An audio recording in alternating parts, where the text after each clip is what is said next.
Good evening. This is your host, Larry Lou, and I want to thank you for joining the show. This is T3 Podcast, Transformation Through Truth, and I know that this is a little different than what you are used to on this show, but I wanted to put in another segment. I wanted to inject another segment to the show, a little different than what I had done previously, which is, talk about emotions and teach on that, which is important. But now I want to try to reach you a different way because we all learn and take in information differently. And that is by way of just talking to you, or I should say, giving you stories and telling you stories about life, about people. Some people I've come in contact with, they have incredible stories. Stories about my own life. So I wanted to switch gears and get people to learn from listening and through other people's triumphs and also their failures. So this segment of the show will be called Night Night. I think that's an appropriate title because I'll be talking to you during the evenings and you can just sit back, lay back, fall asleep or just meditate maybe on some of the things that I'm going to be speaking on and the message in the story. And hopefully you can listen and refer back and learn something. Maybe something that could help you in your journey. If you haven't already subscribed, I would appreciate it if you do. I'm just trying to build the channel, and if you truly get something out of the channel, I would greatly appreciate it. A thumbs up, a like. So the first story that I want to talk to you about, and it is about a series of events where a young child, 2 or 3 years old, where that child's love turns to hate. When I was around two or three, I don't remember exactly what age it was, my father beat me really bad to the point where my mother had to run into the room and shield me from him. Now I'm going to tell this story, and I don't hate my father. I can truly say that today, that I don't hate him in any way. I realized that my father, being a heroin addict and not understanding what he was doing to himself and him battling his own demons, is what controlled my father. So whereas one time I took it personal, I refused to let it continue to choke me, so to speak. That anger that I had inside because of the things that he did. Because I was only 2 or 3. And there's a lot at 2 or 3 that you're not going to remember that I don't remember. But one thing I can say is that trauma at a young age, even if your mind doesn't totally remember, your body does. And so coming up, as I got older, I used to see flashes of that taking place. And I see my mother running in and shielding me from him. But it's like flashes. And so I had asked my mother one day about it, and she explained to me what had happened, because I knew something had happened. But again, at that young age, I didn't know everything that happened. I thought that it was because I had gotten into some hair grease and I put some hair grease in my head, but she told me it was over literally spilled milk. And he got upset with me and he had his belt and just, I guess, was beating me like some guy off the street, like I was a grown man off the street or whatever. So she had to run in and kind of save me. But as I got older and started to realize some of the issues that I had, it all led back to that instant and other instances that happened. But that one in particularly, because I believe that that's when my love turned to hate. Not mentally. I couldn't conceive what love and hate was at that age. But my body. There's a book called The Body Keeps Score. And although my mind wanted to forget, my body wouldn't let me. That book is it's a deep book, talking about how the body keeps memories and it never forgets and things like that. So after reading that, I understood why I hated my father so much at one point. And the other thing it did, I should say the other thing that I found out was that my trust, or that the trust that I should have had, turned to fear.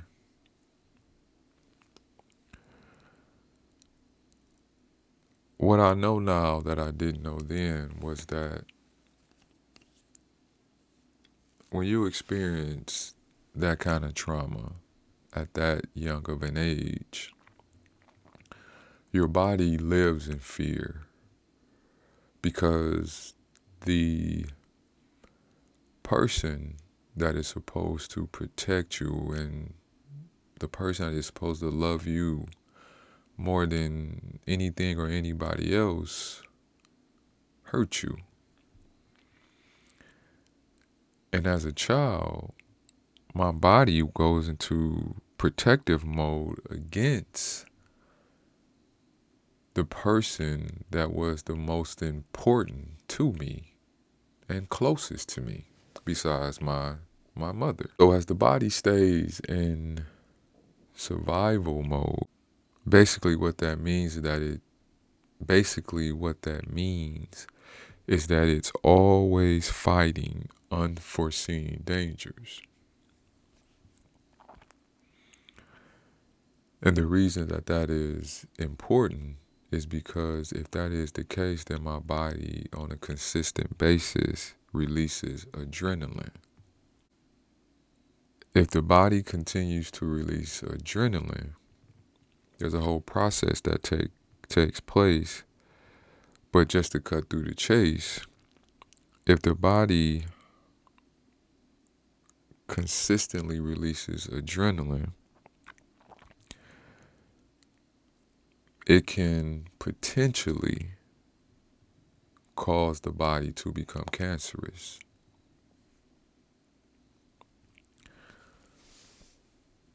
So during my childhood, I was afraid a lot. During my adulthood, that was something that was hard for me to admit because as a man, we're not supposed to be afraid. We're not supposed to show fear. We're supposed to be strong. We're supposed to look fear in the face and not be moved in any kind of way. But up underneath was a scared little boy. And it took a long time for me to admit that. And so growing up, a lot of anger, got expelled from elementary school. I think if I was in school today, acting the way I did back then, I'd probably be doped up somewhere or in some type of institution. I'm almost sure of that because they expelled me and told me I couldn't come back, and I deserved it. I just had so much rage and I didn't know what to do with it. And anybody who's been raised by a good single parent, they can't do it all. It's just impossible to be in 2, 3, 4 places all at once. So someone has to put food on the table. My mother made a lot of sacrifices. She did a lot of things that she probably didn't want to do, all because she loved her children. But my love turned into hate, and the instinctual trust that I should have had turned to fear.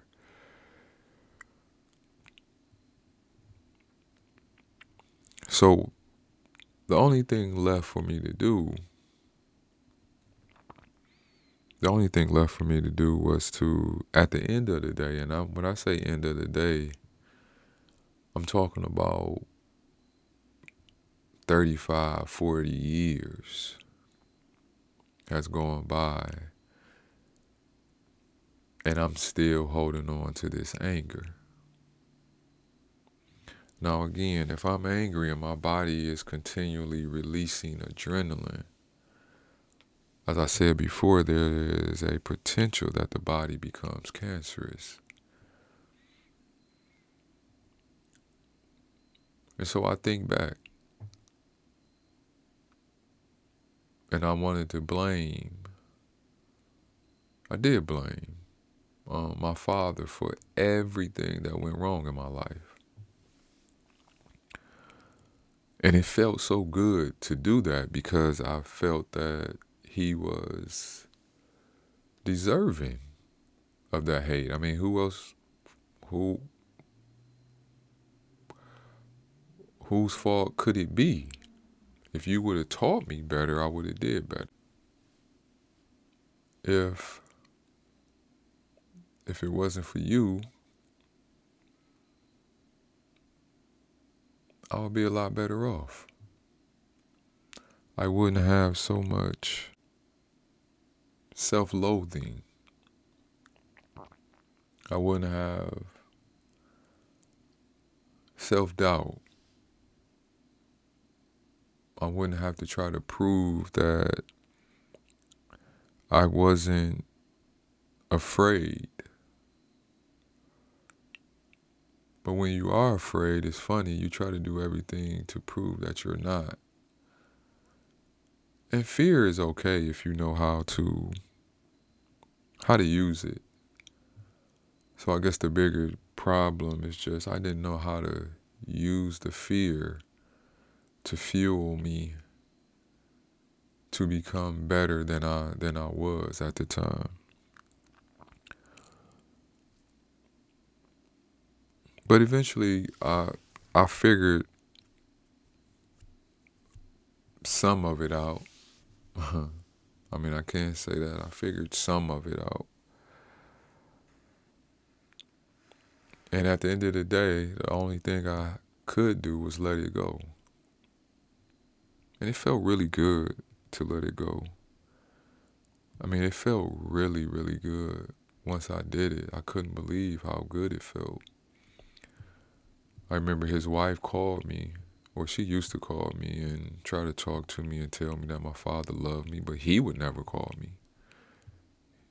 Everything she would tell me was what he said, but he would never call and tell me any of that. So I always would tell her, I was like, my father doesn't love me.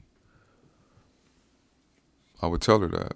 And, we would go back and forth. So she would call me from time to time. And this one particular time, I looked at the phone and seen her name, and I thought it was her, and it was him. And this is how I knew I had forgave him. Because when he answered the phone, I wasn't expecting it. And I also didn't feel any hate when I realized it was him. My stomach didn't turn. There was no, my temperature in my body didn't rise. Those are some indications of, you're probably about to get angry. You get hot and stomach may turn, or you get some anxiety or whatever. None of that happened. I said, "Hey, Dad, how you doing?" And we talked and got off the phone. And he was never my best friend. He was never somebody that I would just call and talk to like that. But if I seen him, "Hey, how you doing? Everything all right?" Because I just didn't know the man. He left when I was 3 or 4 and moved to another state. And, I seen him every now and then because ironically he was a minister. Something else that made me very upset because I knew what he was preaching, but I also knew how he was living. But I get it now. No judgment on him. I really believe he was doing the best that he could. Found out he didn't have the best childhood, things like that. So people only know what they know. And a lot of times as parents, we tell our kids what to do, but we don't teach them what to do. And telling somebody something and teaching somebody something is totally different. So like I said, I forgave him. I let it go. And what I mean by that is that I had to let go of logic. Because in my mind, you couldn't tell me that he didn't deserve to be hated for what he did. But on the other hand, to ensure my survival, my emotional survival, I had to let it go. I had to let it go. And there is a certain trust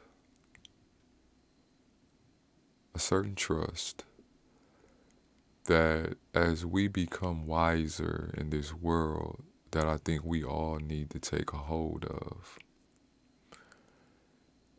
A lot of us are so attached to outcomes that we try to plan our life, everything in our life, so that these certain outcomes will happen. And I think I'm not saying it's bad, I'm not saying that it's bad, and I am not saying that you shouldn't plan. But you plan and you act without being attached to the outcome. And that's what's difficult. We should all plan. We should all try to have the best life we can have. But for me, because I was so attached to the outcome and I wanted the outcome to be favorable, sometimes it causes you not to move. Because the truth is, you don't know what's going to happen. When you plan anything, you don't know what's going to come next. So I had to learn to trust and act without being attached to the outcome. And that was very difficult for me to do. everything in my body, everything in my mind pointed out all of the things that can go wrong. So it kept me stagnant. I was paralyzed. Stuck to one or two things that I knew how to do and did that. But it caught up with me. It caught up with me.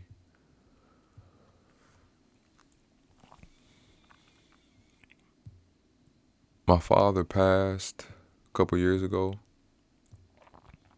all by himself in the hospital. It was during COVID. No visitors. I think his wife was able to visit him a couple times until they, cut that off, and he ended up dying. I can't tell you exactly what happened. She just called one day and said that, my father was in the hospital, and the next day he was dead. He had been in there for weeks. She didn't tell anybody, but that's a whole nother story too. But these is, she is who she is. These are people. These are what people do. She didn't really care about us. She act like she did, but she didn't. And I knew that. My sister took it very hard, and I was kind of upset for her. But, at that time, I hated my father, so I didn't care. I wouldn't pay my respects. And that was it, you know. But trauma is a real thing for a child. It's very painful. It's very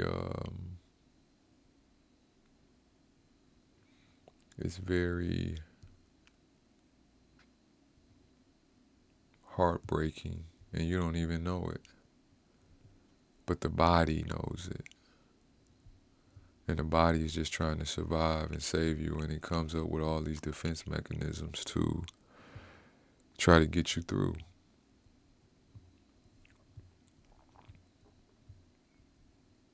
And so my defense was not to trust, because the closest thing to me hurt me. The closest thing to me hurt me.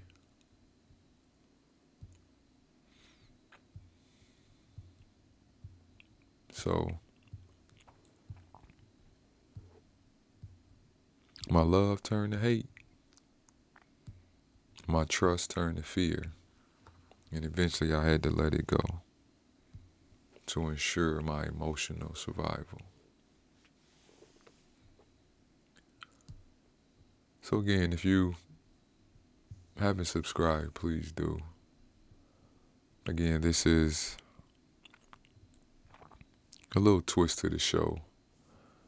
Again, we all don't learn the same, so I figure this might help some people on their journey, at least get you maybe to thinking.